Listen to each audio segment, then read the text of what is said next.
Bulletin का आगाज करें। सबसे पहले खबर दें, जाली बैंक अकाउंट्स केसेस में एहतसाब अदालत इस्लामाबाद में आसिफ अली जरदारी के खिलाफ आज फर्द जुर्म आयद किए जाने का इम्कान है। आसिफ अली जरदारी के वकील फारूक एच नाइक ने कहा कि आसिफ अली जरदारी आज एहतसाब अदालत में पेश होंगे। आसिफ जरदारी और खानदान ने राह फरार इख्तियार नहीं की, हमेशा मुकदमात का सामना किया।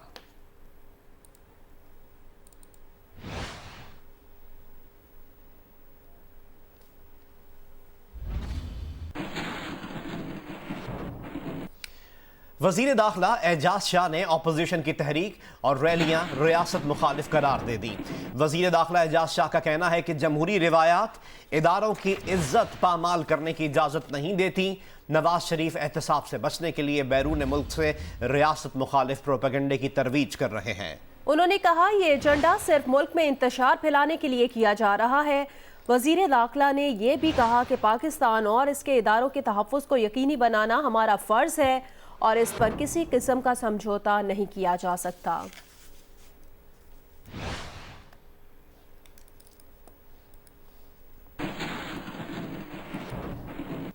हुकूमत गिराने के लिए बनने वाले ऑपोजिशन के इत्तेहाद पाकिस्तान डेमोक्रेटिक मूवमेंट का कोयटा में होने वाला पहला जलसा मुलतवी कर दिया गया है। 11 अक्टूबर का जलसा अब 18 अक्टूबर को होगा। JUIFA के रहनुमा अब्दुल गफूर हैदरी ने तस्दीक कर दी। उनका कहना है JUIFA का कोयटा में 25 अक्टूबर को होने वाला जलसा भी मुलतवी कर दिया गया है।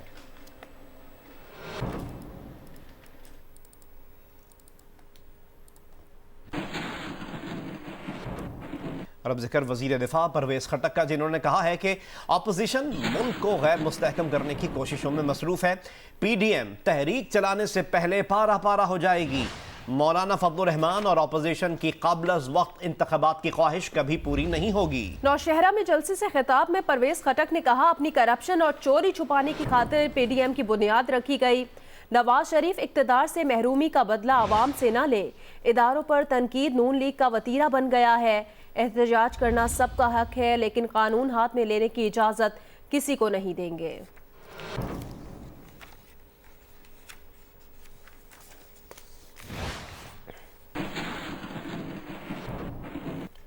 मुआवने खसूसी शहबाज गिल ने इल्जाम लगाया कि नवाज शरीफ के बेटे ने एक होटल में भारतीय एस्टेब्लिशमेंट के भेजे हुए 3 अफराद से मुलाकात की।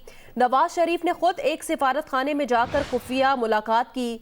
कहा मरियम नवाज ने भी खोखर पैलेस में एक इंडियन से मुलाकात की। रहनुमा मुस्लिम लीग नून राना सनाउल्लाह कहते हैं गद्दारी और इंडियन एजेंट के इल्जामात लगाकर हुकूमत अपने करप्शन के बयानिए की मुकम्मल नाकामी का एतराफ कर चुकी है।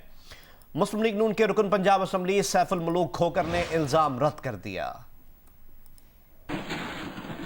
मुआविन खुसूसी शहबाज गिल ने इल्जाम लगाया है कि नवाज शरीफ के बेटे ने एक होटल में भारतीय एस्टेब्लिशमेंट के भेजे हुए 3 अफराद से मुलाकात की है। उनके नाम भी मौजूद हैं। नवाज शरीफ ने खुद एक सिफारत खाने में जाकर खुफिया मुलाकात की। इनका मफरूर लीडर बाहर बैठकर 4 सीजन होटल के अंदर उनका बेटा 3 अदद इंडिया से आए हुए लोगों से मिलेंगे, जो इंडियन एस्टेब्लिशमेंट के भेजे हुए लोग हैं। उनके नाम भी हमारे पास है। नवाज शरीफ के बेटे ने 4 सीजन में उनसे मुलाकात की है। पिछले मंगल वाले दिन नवाज शरीफ साहब ने खुद एक एम्बेसी में जाकर खुफिया मुलाकात की है। नवाज शरीफ के साहबजादे हुसैन नवाज ने शहबाज गिल के बयान पर रद्द-ए-अमल में कहा है कि इस किस्म के घटिया लोगों के झूठे इल्जामात का जवाब हमसे न मांगे। अवाम ने नवाज शरीफ की सदाकत, दियानत और हुब्बुल वतनी पर 3 बार ठप्पा लगाया है। चंद मसखरों की भब्तियों को संजीदगी से नहीं लिया जाना चाहिए। शहबाज गिल ने सोशल मीडिया पर यह दावा भी किया कि उनकी इत्तला के मुताबिक खोकर पैलेस में मरियम नवाज ने भी एक इंडियन से मुलाकात की। मुस्लिम लीग नून के रहनुमा राना सनाउल्लाह ने कहा कि मरियम नवाज की जिन मुलाकातों का झूठा जिक्र किया जा रहा है, क्या वो शहबाज गिल की मौजूदगी में हुई? उधर मुस्लिम लीग नून के रुकने पंजाब असेंबली सैफुल मलूक खोकर ने कहा कि अगर शहबाज गिल ने अपना झूठा इल्जाम साबित न किया तो इन्हें कानूनी नोटिस भेजा जाएगा।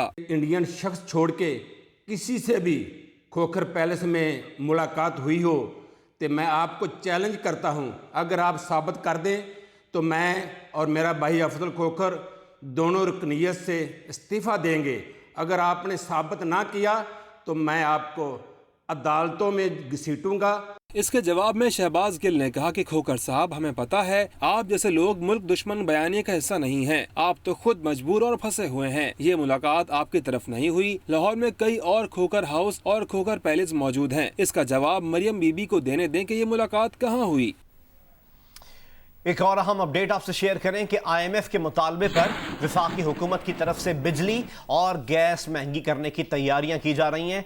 ज़राए के मुताबिक वफाकी काबीना के इजलास में घरेलू सार्फिन के लिए बिजली ₹1.62 फी यूनिट, कमर्शल सनती सार्फिन के लिए बिजली ₹2.63 तक महंगी करने की तजवीज़ पेश की जाएगी।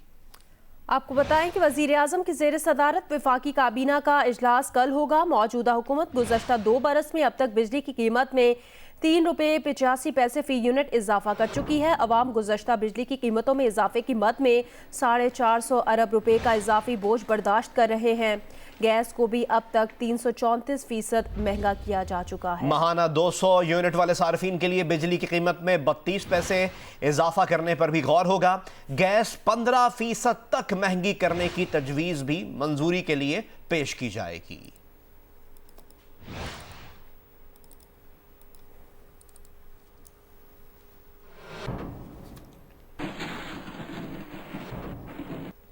लाहौर में सब्जियों ने फलों को भी पीछे छोड़ दिया। कीमतें आसमान से बातें करने लगीं।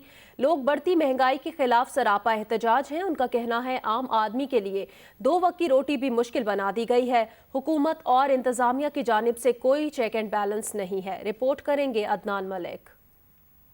लाहौर में सब्जियों की कीमतें आम आदमी की पहुंच से दूर हो गईं। अदरक 480 से 500 रुपए फी किलो, मटर 280 रुपए, घिया 180, अरवी 140 रुपए, लहसुन 150, टमाटर 100 और आलू भी फी किलो 70 से 100 रुपए में फरोख्त हो रहा है। फलों में सेब 40 से 100 रुपए फी किलो, अनार 120 से 150 और अंगूर 160 से 250 रुपए फी किलो मिल रहे हैं। बढ़ती महंगाई ने शहरियों को परेशान कर दिया। 1300 रुपए माण सी आटा, हुण 2600 रुपए माण। उदों 50 रुपए किलो चीनी सी, 150 ਦਾ ਘਿਓ ਦਾ ਪੈਕਟ ਆਉਂਦਾ ਸੀ। 1000 ਦੇ ਵਿੱਚ मैं हफ्ते ਦਾ राशन पा लेंदी सी, हुण 2000 ਚ भी नहीं पैंदा। मैं तो सब्जी खानी है, प्याज तो हमने ये थोड़ी खाना फल, हर रोज थोड़ी खाना, कभी कभी गरीब बंदा तो ले भी नहीं सकता। शहरियों का कहना है कि सेब सस्ते और आलू महंगे हैं। क्या आप सेबों का ही सालन बनाकर खाएं? इंतजामिया की जानब से कीमतें कंट्रोल रखने के लिए कोई इंतजाम नहीं किए गए। सेब जो है वो सस्ते हैं और जो आलू हैं वो महंगे हुए हैं, तो दिल करता है कि वो सेब ही फिर हांडी में डाल ले बंदा अपना। लोगों ने रोटी फलों नाल खानी है या रोटी सब्जी नाल बना खानी है। दुकानदारों का कहना है कि सब्जी सिंध से आती है, वहाँ बारिशों की वजह से सब्जियाँ महंगी मिल रही हैं। सब्जी महंगी है, फल सस्ता है। सब्जी यानी कि आ रही चेन तो उधर कई इलाके पानी दरिया पर वही सब्जी महंगी। दूसरी जानब इंतजामिया का दावा है कि मॉडल बाजारों में अशियाए खुर्दोनोश DC रेट से भी कम में फरोख्त हो रही हैं। हमारे इधर चीनी 70 रुपये में मिल रही है किलो के हिसाब से, और जो आटा है वो 850 में मिल रहा है, और जो बाकी चीज़ें हैं सब्जी फ्रूट वो DC रेट से कम में सेल करवाया जा रहा है। कैमरामैन सफदर अली के साथ अदनान मलिक, जियो न्यूज़, लाहौर। महंगाई से वैसे तो माशरे का हर तबका मुतासर हुआ है, ताहम रोज़ाना की बुनियाद पर रोज़ी कमाने वाले दिहाड़ीदार मजदूर इससे ज़्यादा मुतासर हैं कि जिन्हें कभी रोज़ी मिलती है और कभी खाली हाथ ही घर लौटना पड़ता है। मजदूरों के इन हालात के मुतालिक मज़ीद बता रहे हैं कोयटा से नुमाइंदा जियो न्यूज़ सलमान अशरफ। मैं इस वक्त कोयटा जिला के बाजा खान चौक पे मौजूद हूँ, जहाँ पे दिहाड़ीदार मजदूरों की बहुत बड़ी तादाद इस वक्त किसी भी ऐसे शख्स की तलाश में है जो उन्हें मजदूरी के लिए ले जाए। बहुत बड़ी तादाद में यहाँ पे मजदूर होते हैं, जबकि लोग काफ़ी कम आते हैं, जिससे वो परेशान हैं कि अपने बच्चों का पेट कैसे पाल सकें। मेरे साथ भी एक मजदूर मौजूद है, हम उनसे पूछते हैं कि इस वक्त सूरत हाल क्या है, आया उन्हें मजदूरी मिल रही है? जी, आप क्या कहना चाहेंगे इस तमाम सूरत हाल पर? काम कभी मिलता है कभी नहीं मिलता। 700 दिहाड़ी होते है, कभी 800। अगर हमारे सरिया पर है 10,000 12,000 किराए रिक्शे में आता है, 100-150 रुपये। एक दिन काम होता है, 2 दिन नहीं होता है, 3 दिन होता है, कभी नहीं होता है। मजदूर का ये कहना है कि हर चीज़ जो अशिया खुर्दोनोश है उसको पर लगे में है, मजदूरी उनके पास है नहीं, दिहाड़ी उनकी इंतहाई कलील है, ऐसे में उनका गुजारा करना बहुत मुश्किल है। जी, वज़ीर आज़म इमरान खान ने कहा है कि मौसम सरमा की आमद के साथ कोरोना की दूसरी लहर सर उठा सकती है। तमाम दफातर और तालीमी इदारों में मास्क का इस्तेमाल यकीनी बनाया जाए। अवाम से अपील की है कि मास्क पहने और समाजी फासला बरकरार रखें। उन्होंने कहा अल्लाह की रहमत से दूसरे ममालिक की निस्बत हम कोरोना के शदीद खतरात से बड़ी हद तक महफूज रहे।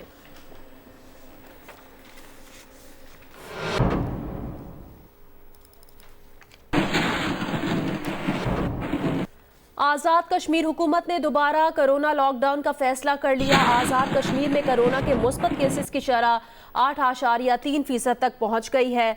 वज़ीर आज़म आज़ाद कश्मीर राजा फारूक हैदर की ज़ेर सदारत इजलास में मजहबी और सियासी इज्तिमात भी महदूद करने और घर से बाहर और दफातर में मास्क की मुकम्मल पाबंदी का फैसला किया गया है। एंट्री पॉइंट्स पर चेकिंग, ट्रांसपोर्ट और तालीमी इदारों में SOPs पर मुकम्मल अमल दरामद किया जाएगा। हिफाजती इंतजामात की खिलाफ वर्जी पर जुर्माना आयद किया जाएगा।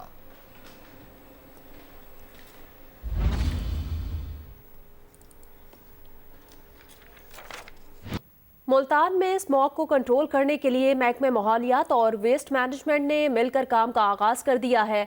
कचरे को आग लगाने पर जुर्माने का सिलसिला जारी है। मजीद बताएंगी नुमाइंदा जियो न्यूज़ मैमूना सईद। जी, स्मोक पर काबू पाने के लिए महकमा माहौलियात ने कार्रवाइयों का आगाज़ कर दिया है और ये टास्क जो है स्मोक को कंट्रोल करने का वो वेस्ट मैनेजमेंट कंपनी को सौंपा है। वेस्ट मैनेजमेंट कंपनी उन अफराद के खिलाफ कार्रवाई करेगी जो कि कूड़ा क्रिकेट को मुख्तलिफ जगहों पर आग लगा रहे होंगे, क्योंकि आग के बायस जो धुआं उठता है और उसके ज़र्रात फ़ज़ा में मौलिक होते हैं, वो स्मोक फैलाने के लिए जो है बहुत ज़्यादा उनका किरदार होता है। और अगला जो माह अक्टूबर और जो माह नवंबर है उसमें स्मोक को कंट्रोल करने के लिए महकमा माहौलियात जो है वो इस हवाले से वेस्ट मैनेजमेंट कंपनी के साथ मिलकर काम करेगी। इस वक्त मुल्तान में जो है दफा 144 नाफिज कर दी गई है और कूड़ा क्रिकेट को आग लगाने के ऊपर पाबंदी आयद कर दी गई है। वो अफराद जो कहीं भी कचरे को आग लगाएंगे उनके खिलाफ कार्रवाई करते हुए उन्हें जुर्माने आयद किए जाएंगे और मुकदमात भी दर्ज किए जा सकते हैं। गुज़िश्ता कई सालों की तरह इस साल भी कपास काश्त करने का हुकूमती हदफ पूरा नहीं हो सका। मजीद बता रहे हैं भावलपुर से जियो न्यूज़ के नुमाइंदे अमीन अब्बासी। एक दिहाई कबल पाकिस्तान जो दुनिया का कपास पैदा करने वाला दूसरा बड़ा मुल्क था, लेकिन हर साल अब पाकिस्तान में कपास की पैदावार में मुसलसल कमी देखने में आ रही है। इस साल महकमा ज़राअत पंजाब ने टारगेट दिया था कि पंजाब में 4.5 मिलियन एकड़ पर कपास काश्त की जाएगी, लेकिन ये टारगेट है वो भी मुकम्मल नहीं हो सका और कपास टोटल 38 लाख एकड़ पर काश्त सकी है। इसके साथ साथ पाकिस्तान में कपास की पैदावार में तो कमी होती जा रही है, इसके साथ पाकिस्तान दुनिया में आलूदा कपास पैदा करने वाला दूसरा मुल्क बन गया है। पाकिस्तान में खुसूसन जनूबी पंजाब में खवातीन के जरिए कपास की चुनाई की जाती है और खवातीन वो चुनाई के वक्त आलूदगी का ख्याल नहीं रखते। इस आलूदगी को ख़त्म करने के लिए महकमा ज़राअत ने जनूबी पंजाब की 9000 खवातीन को खसूसी ट्रेनिंग दी है ताकि वो कपास की चुनाई के दौरान आलूदगी से पाक कपास चुन सकें। स्वाद का अमलोक ना सिर्फ मकामी तौर पर पसंद किया जाता है बल्कि ये खुश जायका अमलोक मुल्क भर की मार्केट्स में भी सप्लाई किया जाता है। मज़ीद तफसील बताएंगे स्वाद से जियो न्यूज़ के नुमाइंदे महबूब अली। जी बिल्कुल, स्वाद में अमरूद की फसल तैयार हो गई है और स्वाद का अमरूद जो है वो न सिर्फ मकामी तौर पर पसंद किया जाता है बल्कि स्वाद आने वाले जितनी भी सयाह हैं वो भी इन बागात के किनारे रुक जाते हैं और लोग यहाँ के अमरूद को बड़े शौक से खाते हैं।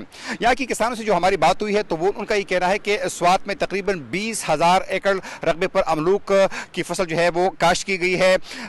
स्वाद का अमरूद जो है ये अपने जायके और रंग के बाइस पूरे मुल्क में पसंद किया जाता है और यहाँ का अमरूद जो है वो मुल्क के मुख्तलिफ शहरों रावलपिंडी, इस्लामाबाद, लाहौर और कराची को भी सप्लाई किया जाता है। किसानों का ये भी कहना है कि यहाँ के अमरूद जो है उनके बागात में मुसलसल इजाफा हो रहा है और ये फसल जो है ये खासा मुनाफा बख्श फसल है। और अब आपको बताएं कि वजीर इत्तलात पंजाब फयाजुल हसन चौहान ने कहा है कि बेगम सफदर अवान के ट्विटर पर 80% जाली फॉलोअर्स हैं। 55 लाख फॉलोअर्स में से 50 लाख से ज्यादा फॉलोअर्स ने बेगम सफदर का कोई ट्वीट लाइक नहीं किया।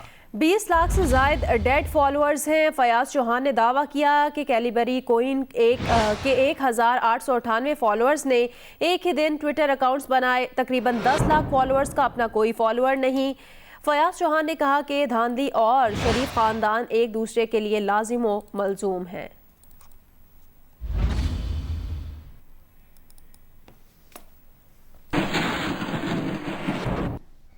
रैंकिंग स्नूकर चैंपियनशिप में दिफाई चैंपियन मोहम्मद आसिफ सेमीफाइनल में पहुंच गए। मोहम्मद सज्जाद, हारिस ताहिर और मोहम्मद बिलाल ने भी फाइनल 4 में जगह बना ली है। सेमीफाइनल्स आज खेले जाएंगे। National bank sports complex Karachi में जारी चैंपियनशिप में दिफाई चैंपियन मोहम्मद आसिफ ने क्वार्टर फाइनल में शर्जिल महमूद को 5-1 फ्रेम से शिकस्त दी। उन्होंने एक सेंचुरी ब्रेक भी खेला। एक और क्वार्टर फाइनल में मोहम्मद सज्जाद ने आसिफ टोबा के खिलाफ सेंचुरी ब्रेक खेलते हुए कामयाबी अपने नाम की। दीगर 2 क्वार्टर फाइनल्स में हारिस ताहिर ने एहसन रमजान और मोहम्मद बिलाल ने मोहम्मद सलीम को जेर करके फाइनल 4 में जगह पक्की कर ली। हज़रत उस्मान अली हिजवेरी अलमारूफ दाता गंज बख्श रहमतुल्लाह अलैह के 977वें उर्स की तैयारियां ज़ोर शोर से जारी हैं। दाता दरबार को खूबसूरती से सजा दिया गया है और उसकी तकरीबात कल से शुरू होंगी।